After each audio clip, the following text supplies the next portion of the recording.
Hello guys, welcome back. मैं हूं संजीव पांडे और आप देख रहे हैं एड्यू हैप। और आज हम बात करने वाले हैं दबंग सीरीज के अंदर एक और चैप्टर।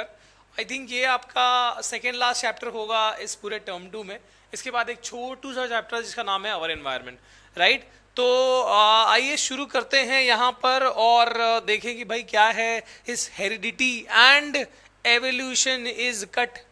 इस टर्म में तुम्हारे इस साल में ये जो पार्ट है कट है, और जिसकी वजह से ये चैप्टर बहुत बहुत ज़्यादा आसान बन जाता है, ठीक है।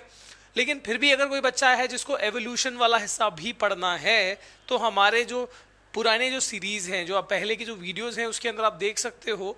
आई थिंक टारगेट 95 प्लस उसमें अगर नहीं हो तो उससे पहले वाले सीरीज में आप देख सकते हो, ठीक है। मतलब दिस इज ऑलरेडी मेड, तो आप जाके चेक कर सकते हैं इफ़ यू वांट कि भाई एक्स्ट्रा पढ़ना है या आप किसी और बोर्ड से हैं, ठीक है। तो आइए शुरू करते हैं इस चैप्टर को सीबीएसई के कॉन्टेक्स्ट में, ओके, और एनसीईआरटी के रेफरेंस में, ठीक है। इस चैप्टर को अपन करेंगे और क्या है इस हेरिडिटी वाले हिस्से में। आइए शुरू करते हैं। तो सबसे पहले हेरिडिटी, इनहेरिटेंस, ये शब्द क्या है? The process of passing traits or characteristics from parents to offsprings. Offspring मतलब क्या होता है?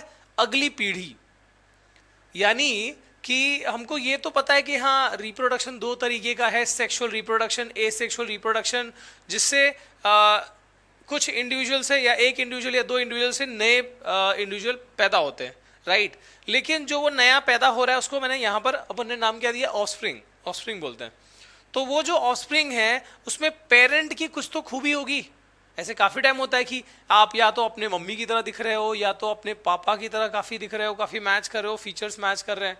तो वो क्यों हो पाता है? बिकॉज कुछ ना कुछ तो ऐसा है जो पेरेंट से हम तक ट्रांसफर होके आ रहा है, ठीक है।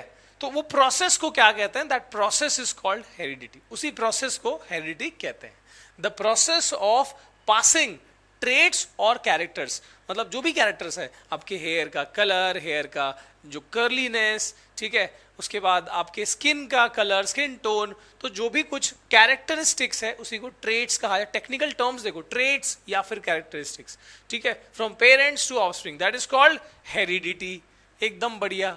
जैसे कि यहाँ पर देखो, ये दादाजी दादी जी आया पापा जी, और नाना जी नानी जी से आई मम्मी जी, और पापा मम्मी से आया बेबी जी। तो आप देख सकते हो यहाँ पर कैसे कैरेक्टर्स जो है वो ट्रांसफर होते जाते हैं, ठीक है, from one generation to other. तो जैसे यहाँ पर ये पेरेंट से ये आया ऑफस्प्रिंग, या फिर this is also many times called progeny. अगली जनरेशन को हम प्रोजेनी या ऑफस्प्रिंग भी कह सकते हैं, ठीक है। The process of heredity is also many times termed as inheritance. तो काफी टाइम आप इनहेरिटेंस जब वर्ड सुनोगे तो वो हेरिडिटी को ही रिप्रेजेंट कर रहा होता है, ठीक है। कि इनहेरिटेंस की वजह से ये जो आंखों का ब्राउननेस जो है वो एक से दूसरे जनरेशन में पास हो रहा होता है। तो आपने जब सुना ऐसे तो वो हेरिडिटी या इनहेरिटेंस टर्म को हम काफी टाइम एक जैसे यूज कर लेते हैं, ठीक है।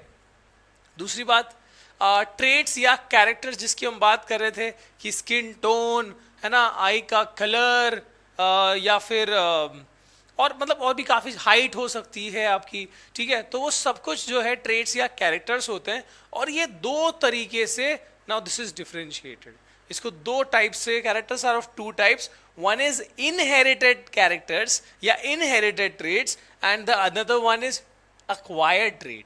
देखो, इनहेरिटेड मैंने बताया, इनहेरिटेंस, हेरिडिटी, यानी कि जो कैरेक्टर्स एक्चुअली पेरेंट्स से आ रहे हैं वो क्या है? They are inherited. इनहेरिटेंस के प्रोसेस से जो कैरेक्टर्स आ रहे हैं वो इनहेरिटेड कैरेक्टर्स है, ठीक है। तो अक्वायर्ड क्या है सर? इसको देखना बड़ा दिलचस्प होगा। जैसे कि traits are that are transferred from parent to offspring, जैसे मैंने बताया, जो अपन यहाँ देख रहे हैं ये वाली चीज, ठीक है, इसको इनहेरिटेड बोलते हैं। जैसे हाइट ऑफ पर्सन, ठीक है, स्किन कलर, कर्ली हेयर, ठीक है। तो ये सब क्यों ट्रांसफर हो पाते हैं? पहली बात तो लॉजिक लगाओ, क्यों ट्रांसफर हो पाते हैं? क्योंकि वो उनकी जीन में बसे हुए हैं। कोई भी कैरेक्टर या कोई भी ऐसी पॉइंट जो जेनेटिक होगी वो जरूर ट्रांसफर होगी। आपने काफी टाइम सुना होगा कि काफी बीमारियां भी ऐसी होती हैं जो जेनेटिक होती हैं, जो जनरेशन दर जनरेशन ट्रांसफर हो रही होती है, ठीक है, जैसे कि कलर ब्लाइंडनेस हो गया, ठीक है, इसके बाद मतलब ऐसे और डिसऑर्डर्स कह सकते हो, कई सारे होते हैं जो कि क्या है, जो कि जेनेटिक या क्रोमोसोमल हो सकती है। ठीक है, तो फिलहाल हम बात करें कैरेक्टर्स की, तो जो जीन्स में बसे हुए कैरेक्टर्स है वही एक जनरेशन से दूसरे जनरेशन में पास हो सकते हैं। These are genetic variations caused in reproductive tissues, और क्योंकि वो उनके रिप्रोडक्टिव मतलब जेनेटिक वेरिएशंस है, तो उनके स्पर्म से लेके ओवम से लेके हर सेल के अंदर तक वो इंफॉर्मेशन बंद है, इसलिए वो अगले जनरेशन तक जा पा रहा है, रिप्रोडक्टिव टिश्यू तक के अंदर है। अच्छा, मैं एक सवाल आपको यहाँ पर देता हुआ मतलब आपको मैं पूछूंगा, जिसको आप अभी पॉज करके कमेंट में बता सकते हो कि जैसे आपने देखा होगा कुछ डॉग्स जो होते हैं जो पाले जाते हैं, उनके टेल को निकाल दिया जाता है, उनके दुम को काट दिया जाता है, आई डोंट नो फॉर उसको बैलेंस या जो भी रीज़न होगा, ठीक है, तो वो उसको कट कर दिया जाता है। तो वो ऐसा होगा क्या कि मतलब मान लो कि एक डॉबरमैन है जिसका टेल कट किया गया है और दूसरी डॉबर विमेन है ठीक है, और उनका आपस में ब्रीडिंग कराया जाए, तो अगला जनरेशन में जो आएगा उनका बेबी मैन, ठीक है, या डॉबर बेबी, वो डॉबर बेबी के पास टेल होगा कि नहीं होगा, और अगर नहीं होगा तो उसका रीजन बता देना है। अभी कमेंट करके आप बता सकते हो, पॉज करके, कोई दिक्कत ना है, ठीक है। आई नो आप लोग बहुत ही स्मार्ट तरीके से आंसर करते हो, कर दोगे, और वो टेल काटा भी क्यों जाता है वो बता सकते हो, ठीक है, by this painful act. Okay, acquired trait वो मुझे जानना है, ठीक है। अक्वायर्ड ट्रेट क्या है? अब पेरेंट्स से जो कैरेक्टर्स आए वो तो इनहेरिटेड हो गए, तो मतलब दूसरे कैरेक्टर्स जो होंगे जो पेरेंट्स से नहीं आते वो अक्वायर्ड होंगे। जो वो पर्सन, वो बेबी या वो पर्टिकुलर जो पैदा हुआ है, वो अपनी जिंदगी में हासिल करेगा उसके खुद के एफर्ट्स की वजह से, उसके लर्निंग की वजह से, उसके सीखने की वजह से, वो सब अक्वायर्ड होंगे। जो भी वो ट्रेनिंग हासिल करेगा भाई साहब, है ना, वेट ट्रेनिंग करके बॉडी बना ली, मसल्स बना लिए, थोड़ी ना भाई बॉडी बिल्डर का बच्चा एकदम बॉडी बिल्डर ही पैदा होगा, नहीं, क्योंकि वो उनके रिप्रोडक्टिव टिश्यू के अंदर थोड़ी है, वो जेनेटिक थोड़ी है, वो तो बस उसने हासिल किया उसके ट्रेनिंग से, ठीक है। So traits that are developed throughout the life time of individual, they are acquired trait. अपनी लाइफ टाइम में जो हासिल किया तुमने, पढ़ाई लिखाई, दिमाग जो इतना इंटेलिजेंट बने, पढ़ाई लिखाई किया, वो सब क्या अक्वायर्ड है। वो ऐसा नहीं कि तुमने अगर एलएलबी किया तो बच्चा एकदम लॉयर पैदा होगा, बिल्कुल नहीं, ठीक है। Learning music, developing muscles, gaining knowledge, ठीक है, these all are acquired traits developed during life time, ठीक है। ये उस ऑब्वियसली वो अपनी लाइफ टाइम में अचीव करता है इसको। These are somatic variations caused in the non reproductive tissues. अब जैसे मसल्स बनाया, ठीक है, तो क्या है, वो नॉर्मल टिश्यूज के अंदर वो चेंजेस आए हैं, वो रिप्रोडक्टिव टिश्यू के अंदर स्पर्म या फिर ओवम में कोई चेंज नहीं आया। So non reproductive somatic cells के अंदर, नॉर्मल सेल्स को सोमैटिक सेल्स बोलते हैं, तो उनके अंदर वेरिएशंस आए हैं, इसलिए सोमैटिक वेरिएशन कहा गया, ठीक है। तो वो रिप्रोडक्टिव टिश्यू के अंदर वो चेंज नहीं है, जेनेटिक नहीं है, इसलिए ट्रांसफर नहीं हो सकता, इसलिए वो क्या है, अक्वायर्ड ट्रेट है। I hope this is clear to you, ठीक है। आगे चलें भाई साहब, और जैसे कि मैं धन्यवाद देना चाहूँगा, मतलब मैंने पिछली बार एक सवाल पूछा था, ठीक है, आप लोगों से कि कुछ बच्चों का ऐसा, आई डोंट नो, कुछ लोगों का था ऐसा कमेंट कि ये जो वीडियोस हैं ये डिटेल्ड नहीं है। देखो डिटेल्ड, अगर ऑलरेडी डिटेल्ड मैंने बनाई भी है, and this is also detailed, लेकिन इस डिटेल्ड का तरीका ये रखा था मैंने ये चीज़ ऑलरेडी लास्ट टाइम शेयर करी थी कि इसको मैंने ऐसे बनाया हुआ है कि ये कम समय में आपके कम टाइम को खाते हुए और आपको मैक्सिमम इंफॉर्मेशन दे दे। रिपीटेशन कम रखा है मैंने, and this is very good. I think मेरे को बच्चे लोगों को बहुत हेल्प होता है रिवीजन के लिए, जो कि काफ़ी टाइम से ये ट्रेंड जो है बच्चे इसको पसंद करते हैं, ठीक है। तो जब मैंने ये सवाल पिछली बार पूछा था, आप लोगों ने ज़बरदस्त भर भर के जवाब दिया था, ठीक है, कि सर ये बेहतरीन तरीका है, इसी को कंटिन्यू रखें, तो धन्यवाद फॉर दैट, ठीक है। और देखो मतलब जो मुझे महसूस होता है मैं उसी तरीके से मैं बताता हूँ। मैं एज ए स्टूडेंट क्या फील करता था कि मेरे को वही चीज़ पीस के 4 घंटे में बतानी है, या फिर लॉजिकल तरीके से, सटीक तरीके से उसको 1.5 घंटे में कवर करना है, या 1 घंटे या 2 घंटे में कवर करना है। तो मैं हमेशा उसी तरीके से पढ़ा हूँ, थोड़ा स्मार्ट तरीके से, तो आई फील कि आपको भी वो मतलब मैं डिलीवर कर पाऊँ।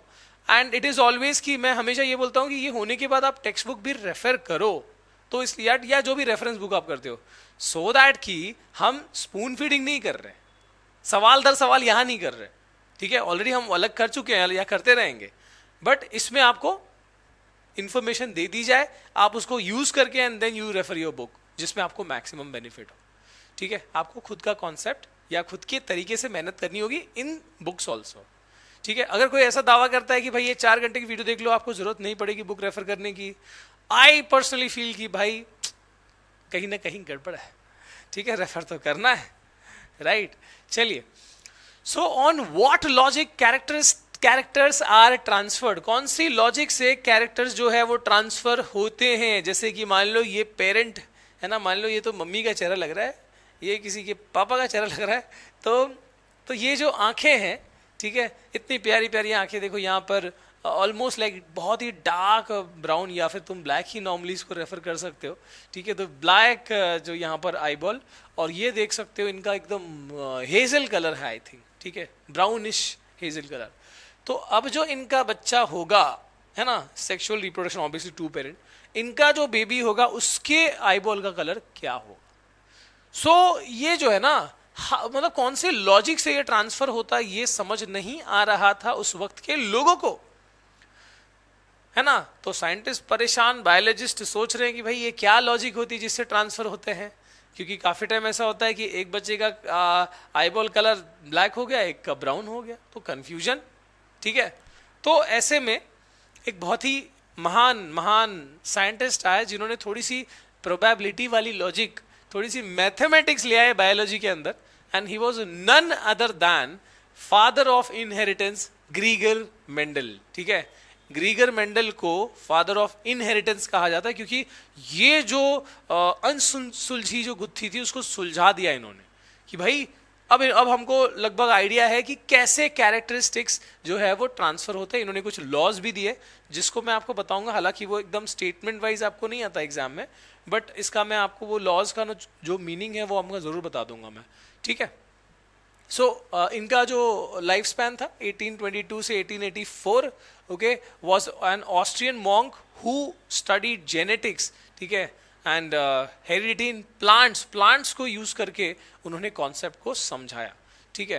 तो late us see what was that. और इन्होंने जो लॉ या जो भी चीजें इन्होंने एक्सपेरिमेंट करी है ना, वो अपन देखेंगे बेसिकली। तो इन्होंने जिस प्लांट को चुना ना अपने एक्सपेरिमेंटेशन के लिए, ठीक है, अपने ऑब्जर्वेशन के लिए, it was some Pisum sativum.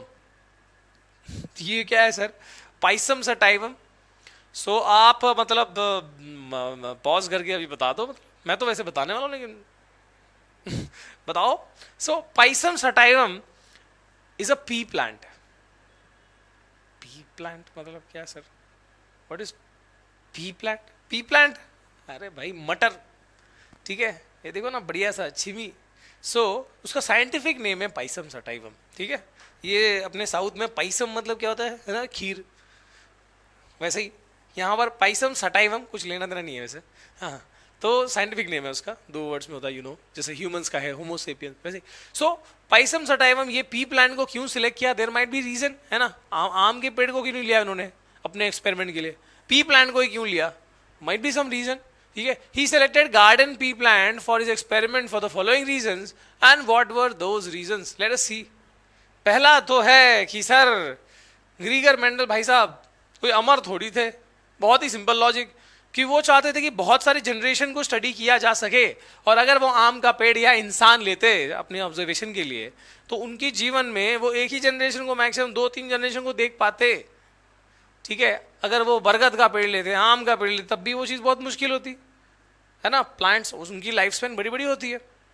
So what he did was कि उन्होंने ऐसा प्लांट सिलेक्ट किया जिसका शॉर्ट लाइफ साइकिल होता है, ऐसा प्लांट सिलेक्ट किया जिसकी लाइफ साइकिल क्या होती है, शॉर्ट होती है। सो शॉर्ट लाइफ साइकिल वाला प्लांट सिलेक्ट किया, which was none other than Pisum sativum, and therefore it was possible to study number of generation, ठीक है, एक तो बात सही है। And obviously it was easy to grow करना आसान है, ठीक है, मतलब आसानी से नॉर्मल किसी भी कंडीशन में ग्रो हो सकता था, ठीक है।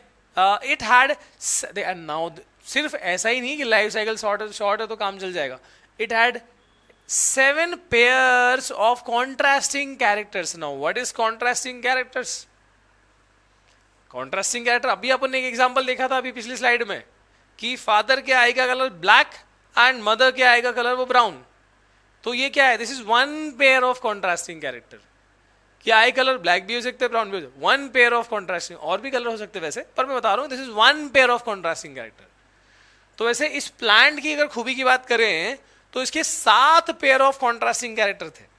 जैसे इसका एक एग्जांपल दूंगा कि इस पी प्लांट में एक टॉल प्लांट की कैटेगरी थी, एक शॉर्ट डॉफ प्लांट की कैटेगरी थी. ठीक है, मतलब वो वेराइटी ऐसी होती है कि टॉल और डॉफ. तो ये one pair of contrasting character हो गया. ठीक है, एक का कलर, एक के फ्लावर का कलर व्हाइट, एक का वायलेट, दो कैटेगरी. जैसे अपन होता ना इसमें हिबिस्कस में रेड कलर भी फ्लावर है, व्हाइट भी है, पिंक भी है, जो भी कलर्स है. तो वैसे यहाँ पर यहाँ पर जैसे बताया फ्लावर कलर का वो एक पेयर ऑफ कॉन्ट्रास्टिंग कैरेक्टर हुआ. हाइट ऑफ द स्टेम वो दूसरा पेयर ऑफ कॉन्ट्रास्टिंग कैरेक्टर हुआ. ठीक है, इसके बाद जो मटर होता है, पीला मटर भी होता है, हरा मटर भी होता है, जो उसका सीड्स होते हैं. सो वो एक और पेयर ऑफ कॉन्ट्रास्टिंग कैरेक्टर हुआ. ठीक है, उसका जो पॉड है, जिससे जो छिलका, जो कवर है ऊपर की, ठीक है, वो एकदम फ्लैट ऐसे भी हो सकता है, एकदम मस्त शेप स्मूथ, या फिर एकदम बताऊंगा मैं आपको इन्फ्लेटेड और कंस्ट्रिक्टेड. लेट अस सी. सो इसके पास 7 पेयर ऑफ कॉन्ट्रास्टिंग कैरेक्टर थे. और वो कौन से थे एक बार यहां पर देख लो पहले. ठीक है, so flower colour purple white, ये नॉर्मली वायलेट व्हाइट भी दिया है आपको काफी बुक्स में. ठीक है, आई थिंक सीबी अपना एनसीईआरटी में वायलेट व्हाइट दिया हुआ है. ठीक है, so for example violet purple, तुम मान लो कि यहाँ पर्पल व्हाइट है. ओके, फ्लावर की पोजीशन वो एकदम टॉप पर होता है, टर्मिनल, या फिर बीच बीच में कहीं पे है एक्सियल. ठीक है, सीड कलर येलो ग्रीन. तो देखो ये 3 पेयर ऑफ कॉन्ट्रास्ट, 1 2 3 हो गया. अभी 3 पेयर्स अपने को 7 बताने. और देखो तो सीड का शेप एकदम परफेक्टली राउंड या फिर रिंकल, थोड़ा खुरदुरा सा, रिंकल नॉट राउंड. ठीक है, तो ये एक और पेयर ऑफ कॉन्ट्रास्टिंग कैरेक्टर हो गया. पॉड शेप, जो कवर है उसका छिलका, उसका शेप एकदम मस्त है, स्मूथ, उसको बोलते हैं इन्फ्लेटेड. और एकदम मतलब ऐसे जो बीज है ना उसके ही शेप में लगभग ऐसे वो इमली जैसा दिख रहा है, तो उसको बोलते हैं कंस्ट्रिक्टेड. तो पॉड शेप हो गया. पॉड कलर, छिलके का कलर भी ग्रीन और येलो हो सकता है. और स्टेम की लेंथ जो मैंने बताई ऑलरेडी, टॉल और शॉर्ट. ठीक है, तो इस तरीके से 7 पेयर ऑफ कॉन्ट्रास्टिंग कैरेक्टर थे किसके अंदर? इस पाइसम सेटाइवम के अंदर. ठीक है, और ये क्या दिया है सर, इसको भी देख लो. तो इसमें देखो कि ध्यान तुमने दिया हो कि कैरेक्टरिस्टिक के साथ साथ मैंने यहां पर डोमिनेंट और रिसेसिव भी बताया है. Now what is dominant and what is recessive trait? Traits के बारे में है डोमिनेंट एंड रिसेसिव. वर्ड से ही समझ में आ रहा होगा डोमिनेंट, है ना. तो जैसे फॉर एग्जांपल तुमने सपोज एक पेपर लिया और उस पर तुमने वाइट कलर मारा, ठीक है, और ब्लैक कलर मारा, या वाइट मारा और अपने चॉकलेट कलर अपने मारा वहां पर. तो कौन सा कलर ज्यादा अपना अफेक्ट दिखाएगा वहां पर? फॉर ऑब्वियस वो जो डार्क कलर है, वो जो चॉकलेट कलर है, उसका असर वहां दिखेगा. सो आई कैन से वो डार्क कलर डोमिनेंट है वहां पर वैसे में.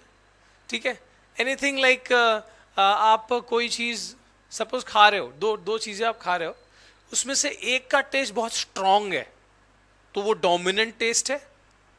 ठीक है, ऐसे ही मान लो कि आपने 2 मैग्नेट्स लिए, एक छोटू मैग्नेट है, एक बड़ा हैवी मैग्नेट है, सामने एक खीला रखा, तो खीला बड़े हैवी मैग्नेट की तरफ आ रहा है, मतलब ये बड़ा वाला मैग्नेट अपने आप को डोमिनेट कर रहा है. मतलब काइंड ऑफ आप कह सकते हो एक स्ट्रांग एक वीक, ऐसे कुछ. ठीक है, तो वैसे यहां पर भी बच्चा, व्हेन आई से डोमिनेंट, मतलब it is the one character that expresses it in the presence और एब्सेंस ऑफ द रिसेसिव. मतलब दूसरा वाला है कि ना है वो उसके पास कोई फर्क नहीं पड़ता, ये अपने आप को हमेशा किसी भी हाल में डिस्प्ले करेगा.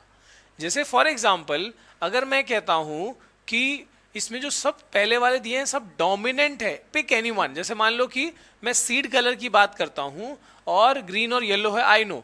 Now when I come to a plant variety, जहां पे मान लो ये प्लांट 1 है, ये प्लांट 2 है, इसके फ्लावर और इसके फ्लावर, मतलब वही जो स्टिग्मा एंड ऑल जो भी हमने किया, उससे जो नया प्लांट डेवलप हुआ, ठीक है, इनके क्रॉसिंग में जो नया प्लांट डेवलप हुआ, उसमें क्या है कि यहां से येलो सीड का सिग्नल गया और यहां से ग्रीन सीड का सिग्नल गया।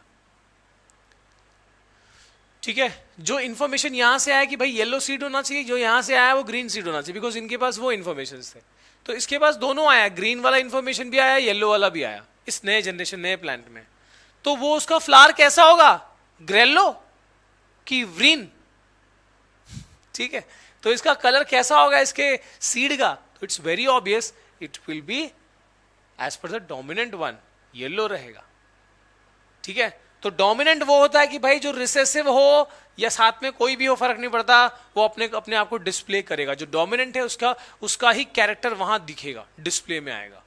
ठीक है, सो आई होप वो वाला पार्ट क्लियर हो गया कि it is the one character that expresses itself in presence और absence of the another, any other, कुछ भी रहने तो वो अपने आप को डिस्प्ले करेगा, डोमिनेंट। रिसेसिव उसी का अपोजिट, कि भाई ये अपने आप को तभी डिस्प्ले एक्सप्रेस कर पाएगा जब दोनों के दोनों वही कैरेक्टर है। जैसे मान लो सेम एग्जाम्पल में पेरेंट 1 पेरेंट 2 अगला जनरेशन, ठीक है, तो अब ये जो जनरेशन में दोनों तरफ से अगर ग्रीन आया होता, क्योंकि ग्रीन रिसेसिव है, तो ही इसके फ्लावर ग्रीन होता है, फ्लावर नहीं सॉरी सीड कलर, दोनों से रिसेसिव आया तो। एक भी अगर डोमिनेंट आया होता तो वो अपने आप को डिस्प्ले नहीं करा पाता, समझे बात को। तो इसका मतलब ये है रिसेसिव ट्रेट का मतलब है it is the one that expresses itself only in the absence of what, dominant. उल्टा लिख दिया यहां पर, ठीक है, डोमिनेंट वाला नहीं है तभी ही अपने आप को एक्सप्रेस कर पाएगा जो रिसेसिव है। ठीक है, मतलब बात समझे, एक एग्जांपल दे रहा हूं मैं। एक दोस्तों का ग्रुप है, ठीक है, दोस्तों का ग्रुप है, कुछ 4-5 लोग हैं मान लो, उसमें से एक है सोनू, एक है मोनू। यहाँ पे होंगे कई लोग जिनका नाम सोनू मोनू होगा। तो जो सोनू है ना वो काफी डोमिनेंट है, पूरे ग्रुप में एकदम लीडर है, लीडर टाइप का है वो। और जो मोनू है ना, समझो वो उस ग्रुप का वाइस कैप्टन है, समझ रहे हो। तो जो सोनू है उनके नेचर में, अब वो सोनू जो है ना वो अपने आप को हमेशा, मतलब जब भी बातें हो रही होंगी उसके ग्रुप में वो वही बोल रहा होगा। ओके, आप में से कई होंगे ऐसे, ठीक है। अब देखो इसमें अब मोनू जो है बहुत ज्यादा बोल नहीं पाता है जब सोनू होता है, लेकिन जिस दिन सोनू एब्सेंट है स्कूल में, उस दिन उस ग्रुप का कप्तान कौन बन जाता है, ऑब्वियसली जो वाइस कैप्टन, तब मोनू बोलता रहेगा। तो यानी क्या, ये मोनू रिसेसिव है, सोनू डोमिनेंट है, लेकिन मोनू कब अपने आप को एक्सप्रेस कर पाया, रिसेसिव वाला कब एक्सप्रेस कर पाया, in the absence of the dominant one. Simple, वो डिस्प्ले ही तब कर पाया। Simple example, I think clear होगा इससे, ठीक है। सो ये इससे तो हमको काफी, मतलब अभी इंफॉर्मेशन ये पता लगा कि why he selected garden pea plant, कौन, ग्रीगर मेंडल ने। एंड अब मेन रीजन क्या है कि हाँ 7 पेयर ऑफ कॉन्ट्रास्टिंग कैरेक्टर, उसमें भी डोमिनेंट रिसेसिव का कुछ लॉजिक है।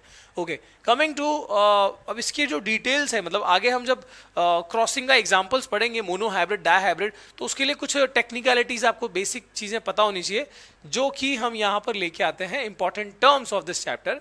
Now one is allele, this is not Anil, कोई अनिल होगा तो ऑफेंडेड नहीं करना, ये अलील है, ठीक है। Different form of a given gene, Aleel is a different form of a given gene. जैसे यहां पर capital T small T, capital T को हमने एक अलील माना है या इसको हमने एक रिप्रेजेंटेशन दिया है फॉर टॉलनेस, स्मॉल टी को हमने एक रिप्रेजेंटेशन दिया है फॉर ड्वार्फनेस, ठीक है। मतलब हर प्लांट में कुछ तो ऐसा होगा ना जेनेटिक कोड जिसकी वजह से वो टॉलनेस, वो डोमिनेंट है, या कुछ ऐसा कोड होगा जिससे वो रिसेसिव है। अब वो कोड का शेप तो नहीं बता सकते, हमने उसको कैपिटल टी और स्मॉल टी वेराइटी बोल दी। तो व्हेन आई से कि दिस प्लांट इज टॉल, तो इसके पेरेंट की वजह से हो सकता है कि इसके एक पेरेंट से कैपिटल टी आया हो और दूसरे पेरेंट से स्मॉल टी आया हो, तब भी ये टॉल हो सकता है, because tallness is dominant, you know, tallness is what, dominant, अपन ने पढ़ा है पिछले वाले एग्जांपल में। और ड्वार्फनेस क्या है, वो रिसेसिव है, ठीक है। तो इसमें एक पेरेंट से ये टॉल क्यों है, क्योंकि एक पेरेंट से कैपिटल टी आया है, एक पेरेंट से स्मॉल टी आया हुआ है। तो ये कैपिटल टी स्मॉल टी मैं जो बोल रहा हूं, what is that, it might be something. वो समथिंग को हमने भले represent capital T small T से किया है, पर वो कुछ तो है, उस कुछ तो वो क्या बोला, उस चीज को हमने बोला है allele. So it is something which is responsible for the character, the genetic information, right. लिखना क्या है, different form of a same gene, एक ही जीन का जो डिफरेंट फॉर्म हो सकता है। देखो, gene which is responsible for height of the stem, gene which is responsible for height of the stem के जो टाइप्स हो सकते हैं, टॉलनेस वाले, वो टॉल का अलील हुआ। तो जीन की जो वेराइटीज है उसको हम अलील बोल रहे है ना, डिफरेंट फॉर्म सेम जीन। आगे phenotypic या phenotype and genotype. Sir, now what is phenotype and what is genotype? क्या है भाई, phenotype क्या है, genotype क्या है? Anyone? Any guesses? सर यहाँ सामने दिया है, क्या गैस बना रहे हो? तो phenotype, देखो फी से फिजिकल वर्ड याद ना, physical appearance, the display, phenotype physical appearance, याद रखना, ये फी से वर्ड याद रखो, फिजिकल अपीयरेंस। मतलब वो प्लांट टॉल है ना, तो टॉलनेस क्या है, ये एक फिजिकल अपीयरेंस है जो दिखेगा, so that is a phenotype, ठीक है। It refers to the observable physical appearance, it refers to the displayable physical appearance of a given organisms, like tall होना, dwarf होना, round seeds होना, these all are what, the physical appearance, जो दिखते हैं सामने, characters जो दिख रहे हैं, this is phenotype. Sir genotype क्या है, it refers to the genetic code responsible for the particular phenotype. जैसे मैंने यहां दिखाया कि ये प्लांट टॉल है, this tallness is what, this is phenotype, ये इसका फिनोटाइप है। लेकिन ये क्यों टॉल है, उसका रीजन ये है, उसका जेनेटिक कोड ये है, उसका अलील पेयर ये है, सो this is called the genotype, है ना, सिंपल है। Genotype is genetic information, phenotype is the physical information. आगे बात समझ में, तो ऐसे करके बना है। सो जैसे यहां पर ये जीनोटाइप है, दोनों capital T, the phenotype will have to be tall, plant will be tall. अगर ये जीनोटाइप है स्मॉल टी, दोनों रिसेसिव है ना, स्मॉल टी मतलब क्या, रिसेसिव डॉफनेस का है, प्लांट विल बी डॉफ, यानी फिनोटाइप विल बी डॉफ। अगर एक टॉल का अलील आया और एक शॉर्ट का आया, this is the genotype, the phenotype has to be जो डोमिनेंट वाला है, यानी tall, plant will be tall. तो अगर मुझे जीनोटाइप पता है, I will also know the phenotype. मुझे अगर जीनोटाइप पता है कि भाई क्या क्या है उसके अंदर, कोड क्या है, तो फिनोटाइप बताना आसान है। बट अगर उल्टा चीज, I just want to ask you, कि अगर मैं सिर्फ तुमको ये बोल दूं कि वो प्लांट टॉल है, तो उसका जीनोटाइप क्या है, कैन यू गेस? क्या सिर्फ फिनोटाइप को देख के आप जीनोटाइप बता सकते हैं? Can you guess? Let me know. यहीं पर लगभग तुमको अपना आंसर मिल जाएगा। मैं बोल रहा हूं अगर वो प्लांट टॉल है, डू यू कैन यू से कि उसका जो जेनेटिक कोड है, जो जीनोटाइप है, वो क्या है? Just let me no in the comment section. ये करते रहो, इससे तुमको पता लगता है बहुत सारी चीजें ना, इंटरैक्टिव वे में you get the answers many times, ठीक है, और दूसरों को भी हेल्प हो जाती है। Next is homozygous and heterozygous. What is that sir?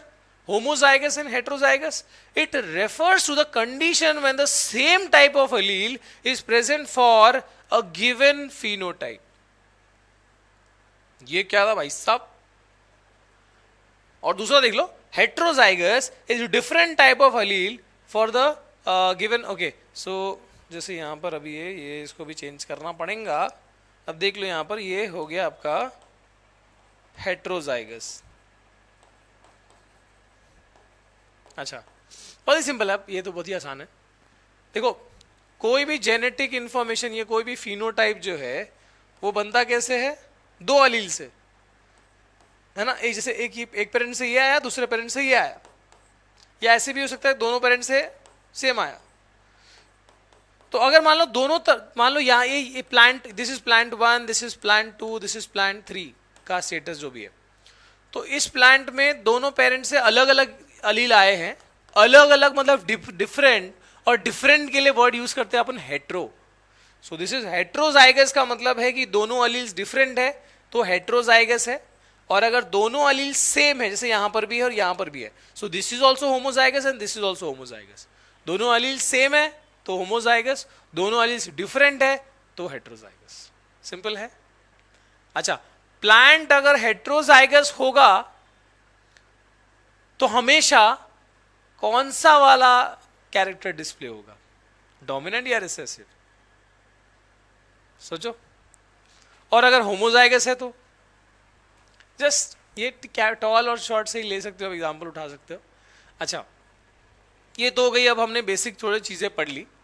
अब ना जो मेंडल साहब ने जो एक्चुअली जो क्रॉसिंग जब देख प्लांट्स का जो इन्फॉर्मेशन के बारे में जो फ्लो कैसे हुआ character, what is the actual logic happening, उसके बारे में जो उन्होंने स्टडी कराया ना, जो एक्सपेरिमेंट किए ना, वो मैं आपको बता रहा हूँ। First with the mono hybrid cross. What is mono? Mono का मतलब वन होता है, तो वन कैरेक्टर को लेके हाइब्रिड किया, वन कैरेक्टर को लेके क्रॉसिंग किया, दो प्लांट्स का मिक्सिंग किया, जो नया जनरेशन आया उसमें। अब मिक्सिंग मतलब क्या? इसका फ्लावर, इसका इस फ्लावर और इस फ्लावर के, दो अलग प्लांट के फ्लावर के पॉलिनेशन कराए, सिंपल है। तो उसको हम बोलते हैं mono hybrid. Mono hybrid when you are studying the particular experiment with only one trait, सिर्फ एक कैरेक्टर को लेके एक्सपेरिमेंट पढ़ रहे हो तो उसको बोलेंगे क्या? Mono hybrid. ठीक है? ठीक है तो बोलो यार, मतलब ओके। हाँ जी, नेहा, सिमरन, पप्पू, रमेश, राहुल, क्लियर है? हाँ जी, बबलू, पीयूष, और कौन हो सकता है? नाम बताओ अपने नीचे कमेंट करके। ठीक है, और हाँ वो नहीं लिखना, विनोद, विनोद ना लिखना। ओके चलो, होगा तो लिख भी देना नाम, क्या ही करेंगे। अच्छा, mono hybrid cross. Mono hybrid cross क्या है? तो आपने देख लिया कि भाई एक इन्फॉर्मेशन, जब अपन एक इन्फॉर्मेशन लेके ही स्टडी, जैसे यहाँ पर हाइट ऑफ द प्लांट को लेके ही पूरा स्टडी किया, क्रॉसिंग किया, सो दैट इज मोनो हाइब्रिड। और उसके बाद हम जब दो कैरेक्टर को एक साथ लेके स्टडी करेंगे दैट विल बी डाइहाइब्रिड। ठीक है, तो पहले मोनो हाइब्रिड देख लेते हैं अपन। सो जैसे ये, this is parent 1 and this is parent 2। ठीक है, अब यहां पर देखो, this is pure tall plant, this is pure short plant. क्यों प्योर टॉल और प्योर शॉर्ट? शॉर्ट क्यों बोला गया है? जस्ट थिंक, क्यों इसको प्योर टॉल बोला है, क्यों इसको प्योर शॉर्ट बोला है? क्या ही होगा प्योर? प्योर का मतलब क्या? कि होमोजाइगस, मतलब दोनों जो कैरेक्टर है वो सेम है। समझ में आ रहा है? दोनों कैरेक्टर सेम है तो उसको अपन क्या, दोनों अलील सेम है, मैं कैरेक्टर बोल रहा हूं, दोनों अलील सेम है तो वो प्योर कहला रहा है। इसलिए सो जैसे देखो ये है ना, दोनों कैपिटल टी है, तो plant has to be tall, tall ही है वो। ये दोनों स्मॉल टी है तो ये शॉर्ट ही है एकदम 100%। प्योर क्यों बोला है? क्योंकि दोनों सेम है ना, एकदम टॉल तो 100%, दोनों शॉर्ट का ही है तो 100% शॉर्ट है ये। ठीक है, सो ये एक जनरेशन हुआ। अब इनके क्रॉसिंग से नाउ इस वाले का जो फ्लावर है, इधर से पॉलन इधर ट्रांसफर किया, वही जो भी पॉलिनेशन कराया, क्रॉस पॉलिनेशन, उसकी वजह से जो 4 वेराइटी आ सकती है वो क्या आ सकती है, 4 पॉसिबिलिटीज क्या हो सकती है। Just check this. अब यहीं पे प्रोबेबिलिटी लगा है, देखो ये 1, दिस इज 2, ये एक प्लांट का है, ऐसे दूसरे प्लांट का small T. Just check the possibility, पहले के साथ पहला, पहले के साथ दूसरा, है ना। So this can be one possibility, ऐसा प्लान भी बन सकता है। फिर पहले के साथ दूसरा में ये भी एक plant, this is second possibility, ऐसा प्लान भी बन सकता है। ठीक है, या तो प्लांट के फ्लावर में ये कॉम्बिनेशन आ सकती है, सेकंड के साथ फर्स्ट, इसका सेकंड इसका first, this is third combination, this is fourth combination, दोनों का सेकंड। ठीक है, दिस इज फोर्थ कॉम्बिनेशन। लेकिन एक खास बात ये देखो कि इसमें इस F1 जनरेशन में क्या हो रहा है कि अब देखो यहां से फर्स्ट और यहां से फर्स्ट आया तो भी कैपिटल टी और स्मॉल टी है, इधर से फर्स्ट इधर से सेकंड आया तो भी कैपिटल स्मॉल है, इधर से फर्स्ट इधर से सेकंड है तो भी कैपिटल स्मॉल है, इधर से फर्स्ट इधर से सेकंड है तो भी कैपिटल स्मॉल है। राइट. सो सबका जीनोटाइप सेम है तो फॉर श्योर सबका फिनोटाइप भी सेम होगा. So you can see that capital T से डोमिनेंट, तो ये सब का सब जो है वो क्या है, टॉलनेस डोमिनेंट है ना, सबका सब टॉल प्लांट है. So in this F1 generation, first filial generation बोलते हैं, ये दादाजी का जनरेशन, ये उसके बाद का जनरेशन और ये उसके बाद वाला. सो क्रॉसिंग करके ये ऑब्टेन किया अपन ने, हर प्लांट क्या आया, टॉल है बट दिस टाइम ये अपने पापा की तरह टॉल नहीं है. Now this is also pure tall but this is not pure tall, ये हेटेरोजाइगस टॉल है ना. इसमें शॉर्ट वाला कैरेक्टर भी अंदर है, भले ही वो डिस्प्ले नहीं हुआ, वो रिसेसिव है लेकिन है, इसमें नहीं था ऐसा. ठीक है. सो नाउ अब इसके बाद फिर अगला इनका क्रॉसिंग लेके, मान लो ये वाले प्लांट को मैंने उठा के यहां रख दिया, इस वाले प्लांट को उठा के यहां रख दिया, अब इन दोनों का आपस में क्रॉसिंग करेंगे. सेल्फिंग, सेल्फिंग क्यों बोला है, क्रॉसिंग क्यों नहीं बोला है. जैसे यहाँ क्रॉस पोलिनेशन था, यहाँ सेल्फिंग क्यों बोला है. अरे भाई उनका एकदम जीनोटाइप सेम है, तो तुम इधर के फ्लावर से इधर का करो या फिर इधर के फ्लावर से इधर का करो, कोई फर्क नहीं पड़ता. When the characters are same तो सेल्फ पोलिनेशन बोलो, व्हाई क्रॉस. ठीक है. तो जब इनके वाले में जब ये नेक्स्ट जनरेशन ऑब्टेन किया गया, यानी इसको उठा के से मैं ऐसे ही करूंगा यहां लेके, तो this is capital small and दूसरे वाले प्लांट का भी क्या है, capital small. First with first is capital capital, first with second is capital small, second with first is, अब देखो स्मॉल कैपिटल लिख सकता हूं मैं लेकिन थोड़ा सिस्टमैटिक दिखाने के लिए, एक कैपिटल एक small, second with second is small small, right. तो यहां पर आप देख सकते हो this is also tall, this is also tall, ये भी है टॉल, ये क्या है, दिस इज ड्वार्फ, बराबर ना, दोनों रिसेसिव ड्वार्फ. तो यहां पर तीन टॉल आए और एक ड्वार्फ आया, राइट.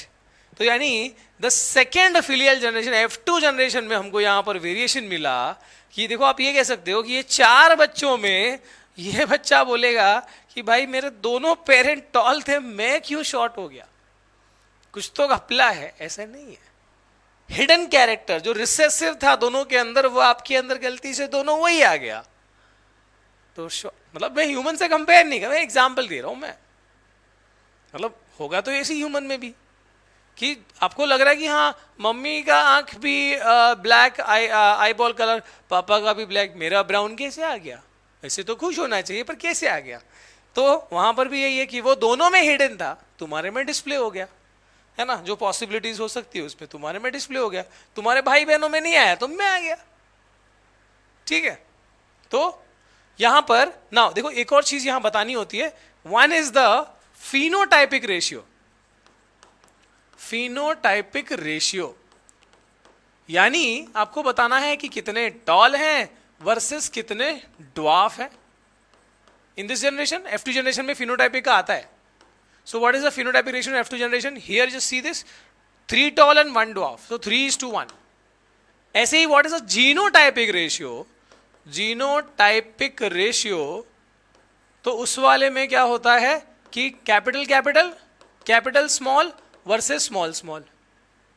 कैपिटल कैपिटल कितने हैं, एक ही है बस चार में से, सो दिस इज 1.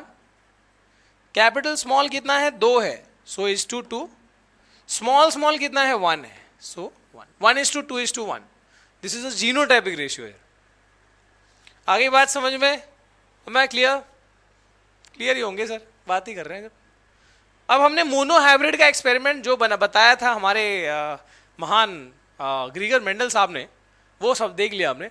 अभी 2 कैरेक्टर को एक साथ स्टडी करेंगे. बस ये देखना है इसमें, इसका एम ये होगा ना कि कहीं एक कैरेक्टर जैसे height of the plant, it is affecting और नॉट अफेक्टिंग द दूसरा कैरेक्टर. मतलब मान लो height of the plant and colour of the seed, तो क्या ये दोनों एक दूसरे को अफेक्ट कर रहे हैं, वो अपने को देखना, या शेप ऑफ द सीड, तो अफेक्ट कर रहे हैं कि नहीं कर रहे, वो भी अपने को समझना है. और बेसिकली जो पैटर्न अपन ने एक कैरेक्टर्स को लेके स्टडी किया, 2 वाले में कुछ डिफिकल्टी आ रही है वो भी देख लो. So dihybrid cross is studying 2 character at one time. ठीक है. जैसे यहां पर देख लो, for example you just see this कि राउंड येलो सीड के बारे में, सीड का कलर राउंड है बिकॉज ऑफ दिस कोड, और सॉरी शेप राउंड है और कलर येलो है. ठीक है. और दूसरे जो प्लांट है, ये पेरेंटल जनरेशन की बात हो रही है, दूसरे प्लांट में रिंकल्ड शेप है और colour of the seed is what, green, green के लिए स्मॉल वाई लिया है, ठीक है, ग्रीन के लिए जो अलील लिया है वो स्मॉल वाई, जो डोमिनेंट है येलो उसका कैपिटल वाई लिया है, इसलिए जैसे कैपिटल टी स्मॉल टी लिया था वैसे ही राउंडनेस जो डोमिनेंट है उसके लिए कैपिटल आर, और रिंकल्डनेस जो कि रिसेसिव है इसी का स्मॉल, है ना, ऐसे ही ले रहे हैं, ठीक है, तो पता लग जाता है कि स्मॉल मतलब रिसेसिव है सीधे। सो पेरेंटल जनरेशन में यह हाल है, इनका क्रॉसिंग किया, F1 जनरेशन ऑब्टेन किया, तो जैसे पिछले वाले में आया कि सबका मिक्सिंग आ गया पूरा ना, वैसे ही यहाँ पर 8 पॉसिबिलिटी जो आएगी उन सभी के अंदर ये आएगा, capital R small R, capital Y small I, this is round yellow, right, okay. अब इस F1 जनरेशन का जो F2 जनरेशन ऑब्टेन किया जाएगा उसके लिए एक डिफरेंट तरीका, क्योंकि ना वो जो मैं जैसे एरो एरो दिखा रहा था ना, वो छोटे F1 मोनो के लिए ठीक है, पर डाई हाइब्रिड के लिए वो थोड़ा लफड़ा हो जाएगा, तो उसके लिए दिस तरीका इज ऑब्टेन स्क्वायर वाला, this is called Punnett square, याद रखना, पुनीत नहीं बोलना, प्यूनेट स्क्वायर। प्यूनेट स्क्वायर एक रिप्रेजेंटेशन का तरीका है जिसमें आप पॉसिबिलिटीज प्रोबेबिलिटीज को आप रिप्रेजेंट कर सकते हो। जस्ट मैं इसको ना मतलब अपने तरीके से यहाँ बताता हूँ। सो व्हाट इज द हालत of F1 generation? F1 generation में एक प्लांट जो है वो कैपिटल आर स्मॉल आर है and capital Y small Y है। ऐसे ही जो दूसरा प्लांट है, ठीक है, उसका भी capital R small R and capital Y small Y, right. So this is also round, this is also having round and yellow seeds. इसके पास भी क्या है, राउंड एंड येलो सीड्स, ठीक है। दो character, colour of the seed and shape of the seed हम दोनों कंसीडर कर रहे हैं। सो इसके लिए हम इसको डायहाइब्रिड बोल रहे हैं, दो कैरेक्टर एक साथ स्टडी कर रहे हैं। सो जस्ट अभी क्या करना है अपने को, इसमें देखो अब क्या होगा, जब फ्लो करेगा कैरेक्टर, जब यहाँ से कोई इंफॉर्मेशन जा रहा है तो इसमें से एक फॉर श्योर जाएगा और इसमें से एक फॉर श्योर जाएगा। सो मान लो या तो यहाँ से जो एक फ्लो क्या आएगा वो कैपिटल आर कैपिटल वाई आएगा, या तो इसमें से जो फ्लो के कॉम्बिनेशन आ सकता है वो कैपिटल आर स्मॉल वाई आ सकता है, या तो जो फ्लो क्या आएगा वो स्मॉल आर कैपिटल वाई होगा, या तो जो फ्लो क्या आएगा वो क्या रहेगा, स्मॉल आर स्मॉल वाई, ठीक है। So these are the 4 possibilities जो इधर से आ सकती है। ऐसे ही 4 पॉसिबिलिटी यहां से भी आएगी, है ना, तो यानी ऐसे ही capital R small capital Y, capital R small Y बराबर, फिर small R capital Y, small R small Y. तो ये पॉसिबिलिटीज यहां से भी 4 हो सकती है। तो अब मैं क्या मतलब इनका देखो, ये 4 यहां से निकलेंगे और ये 4 यहां से निकलेंगे, तो अब पॉसिबिलिटी कितनी हो जाएगी, देखो 4 4 16, मतलब ये पहले के साथ पहला, पहले के साथ दूसरा, पहले के साथ तीसरा, पहले के साथ चौथा, ऐसे ही सेकंड के साथ फर्स्ट, सेकंड के साथ सेकंड, सेकंड के साथ थर्ड, सेकंड के साथ फोर्थ, फिर थर्ड के साथ फर्स्ट, थर्ड के साथ सेकंड, थर्ड के साथ थर्ड, थर्ड के साथ फोर्थ, फिर ऐसे ही फोर्थ के साथ 1 2 3 16 पॉसिबिलिटी होगी। तो मैं बॉक्स बना देता हूँ भाई 16 के हिसाब से, कोई टेंशन की बात ना है, तो हम इसको 16 पॉसिबिलिटी के हिसाब से क्रिएट कर देते हैं, राइट।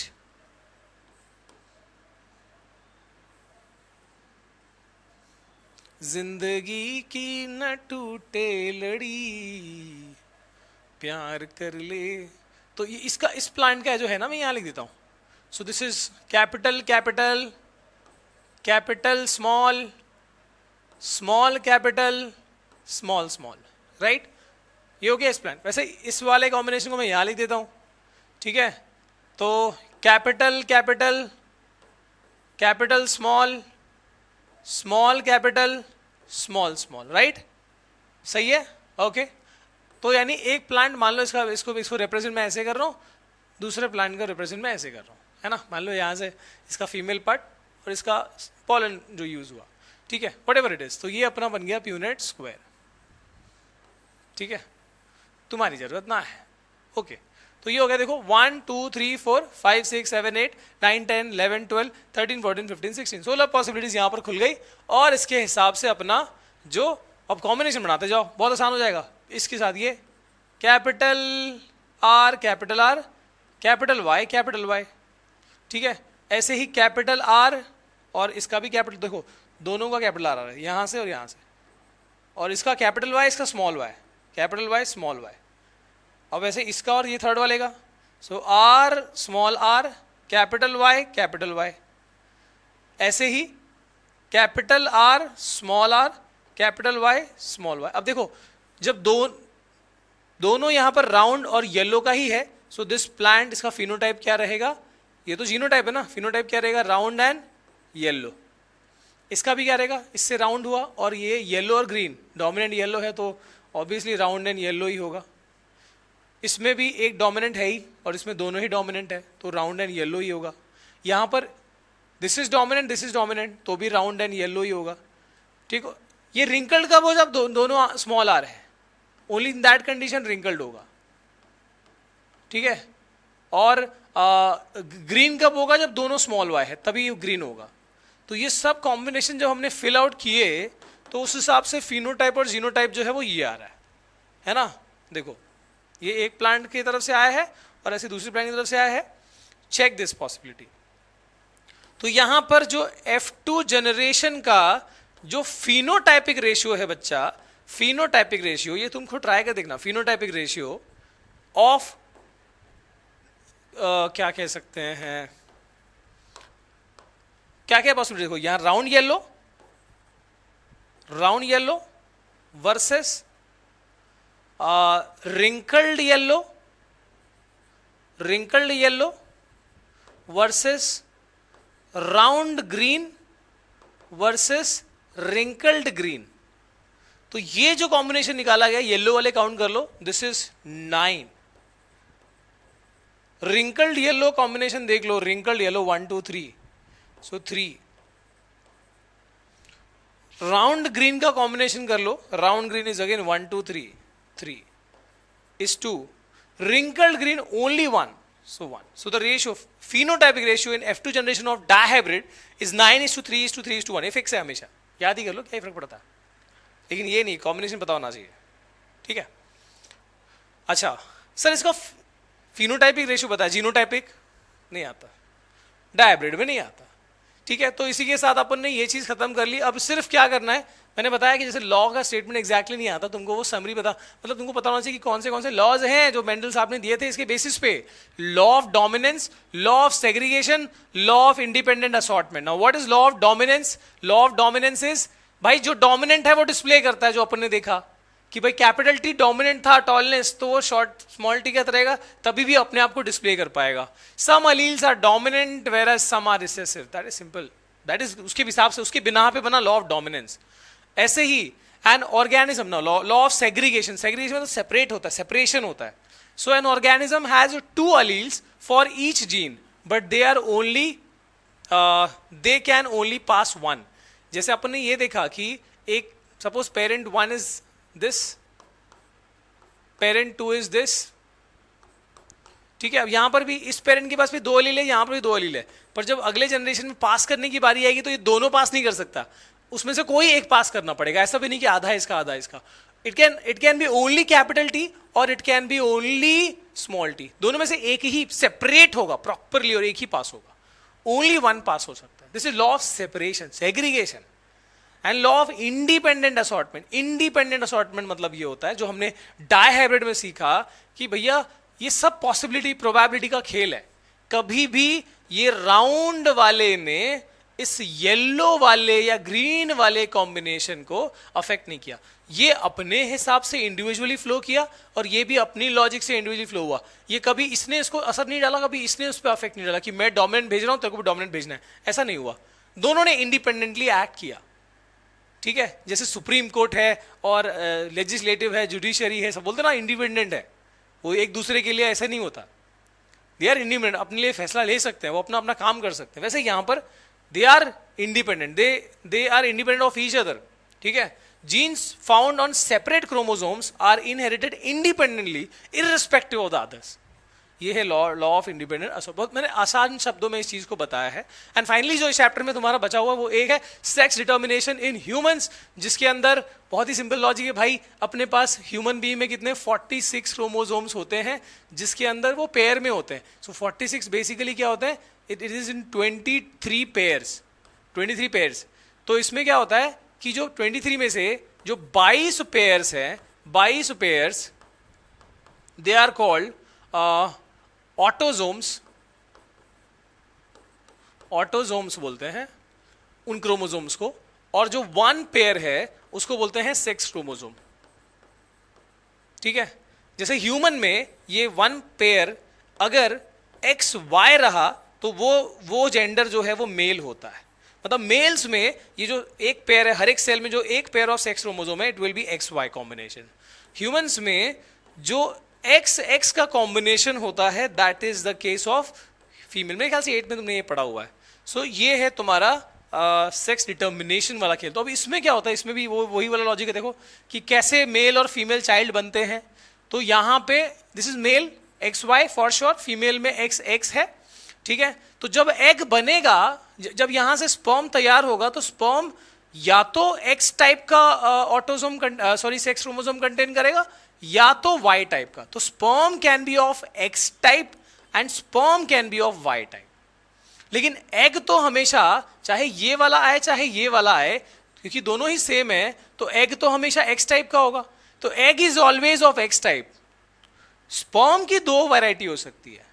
हाँ, अगर ये वाला स्पर्म ने फर्टिलाइजेशन किया X वाले ने, तो एग तो X ही है और स्पर्म भी X का आया, तो XX यानी बच्चा क्या बनेगा, female child.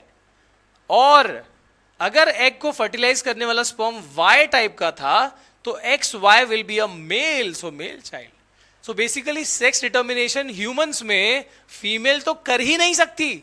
It is the millions of sperm जो जा रहे हैं मेल्स के पास, उसमें से लगभग आधे X टाइप के हैं, आधे Y टाइप के हैं। उसमें से कौन सा जाके फर्टिलाइज करता है ये तो नेचर ही जानता है। बट अगर डिटर्मिनर की बात करें तो it is the sperm which determine, यानी the father who determine gender of the child, not the mother. तो पुराने जमाने में बोलते हैं ना, मेल चाइल्ड फीमेल चाइल्ड पैदा हुआ तो उनको वो लोग धुतकारते थे इन द पुराना ट्रेडिशन। ठीक है, सो वो मदर को क्यों धुतकारना, it was a father who determine that. तो आई होप तुमको ये वाला पार्ट समझ में आया हो। ठीक है, और इसी के साथ हमने इस चैप्टर को किया है समाप्त। और कोई और डाउट हो तो कमेंट में बताना मुझे। ठीक है, see you in the next session very soon. अपना अगला सेशन जो है वो आ जाएगा, our environment and the syllabus of this part will be done. और उसके बाद जो है ना जबरदस्त तैयारी, मतलब तैयारी तो अभी से करनी है भाई, 26 अप्रैल से एग्जाम अनाउंस होने की बात आ रही है, राइट। तो मिलते हैं नेक्स्ट टाइम, टिल देन पढ़ाई करते रहें एंड कोई डाउट हो बताते रहें। ठीक है, always loving to support you. चलिए bye bye guys, all the best.